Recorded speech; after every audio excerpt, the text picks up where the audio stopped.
Hello friends! It is Monday the 10th of October 2016. My name's Scott, welcome to Not Scott. Apologies for the Thursday video being released on Friday and quite late in the day. I had a really great day out in Edinburgh on Thursday, and then friends came to visit on Friday. Basically, these things are kind of hard to do if you can't specifically set time aside each day to do them for whatever reason. But I hope you all had a great weekend. And I do want to talk about the presidential debate, but first, something a little more domestic. Approximately 14,000 people have signed a petition calling for Abellio, the operator of ScotRail, to terminate their contract early with the rail network if performances do not improve. This mostly focuses on punctuality and overcrowding of trains. The Scotsman article on this, linked down below, says that only 1 in 10 trains on the Ardrossan line arrived within a minute of when they were scheduled to, with that being 1 in 4 for Mulgai and Wick. Abellio is in control of ScotRail until 2025, having signed a 10-year contract last year, but it can be cut short in 2022 if performances are not seen to be up to standards. Trains in Scotland and the UK are never really seen to be held in high regard, and I am not about to change that. For me, it all comes down to price. A Telegraph article linked down below shows that comparable distances of travel on the mainland of Europe by comparison to the UK are a complete steal. A journey of around 100 to 150 miles, such as one from London to Bristol, at the time of this article was found to be £96.50.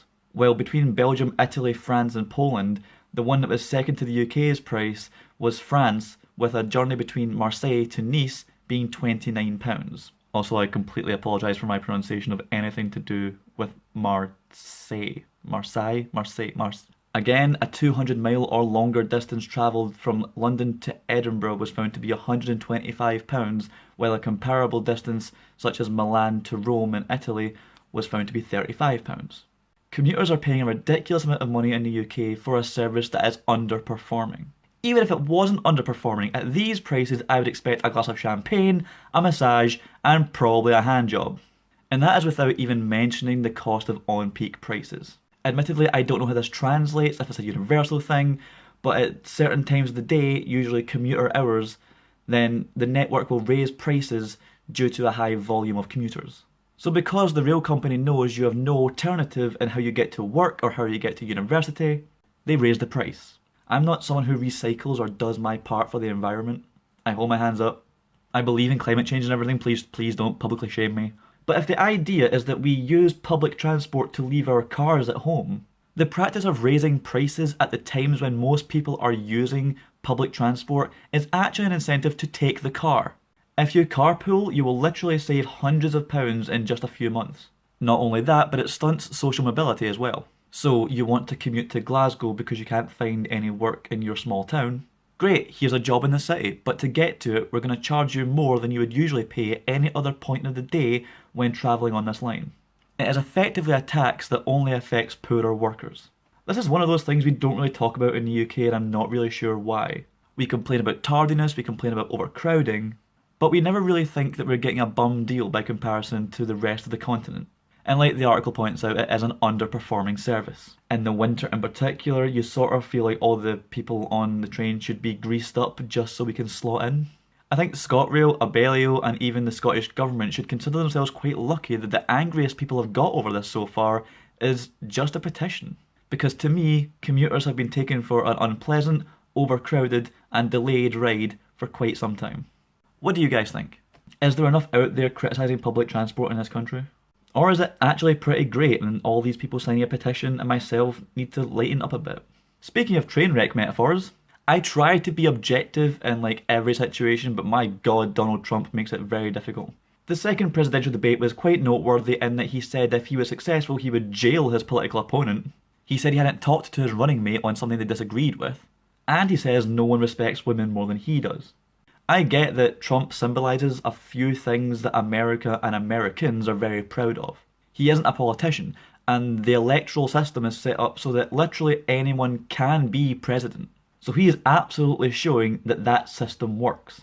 He's also tapping into a widespread dissatisfaction that doesn't end at the USA's borders. Whether it's the Leave campaign or UKIP on the right, or Jeremy Corbyn on the left, people are pretty desperate for a change. Of the two candidates, Trump is certainly offering change, while Hillary is somewhat symbolic of the same old shit. Which means not even suggestions that he is out of his depth professionally and unfit personally can really derail the fact that despite people in the past who have been labelled fit and professional, we are at the point where discontent is epidemic. It's highly doubtful he won anyone over in that debate, but after a turbulent week, he did his best to appeal to his core voters. I am Scottish, I have no say in this matter, but if I did, I would be more excited and more proud to vote for Hillary than I have for any politician on this side of the pond.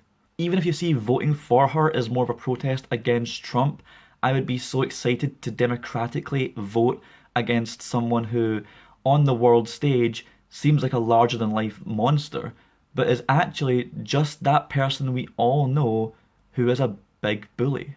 He's a dominant, abusive, ignorant, and disrespectful individual, and we all know someone like that. We all have experiences with people like this, and we all regard them as highly, highly horrible in our memories. But Hillary didn't flinch, and I wouldn't flinch in backing her up. But I'll leave you folks with a question. With so many editorials endorsing Hillary, or at the very least opposing Trump, do you think this is effective in swaying swing voters? Or is this like when we saw so many publications, public figures come out in support of the Remain campaign only for Leave to still win in the end? I would love to know your thoughts on this. Thank you so much for watching. Yous are all fab. Have a good one, friends.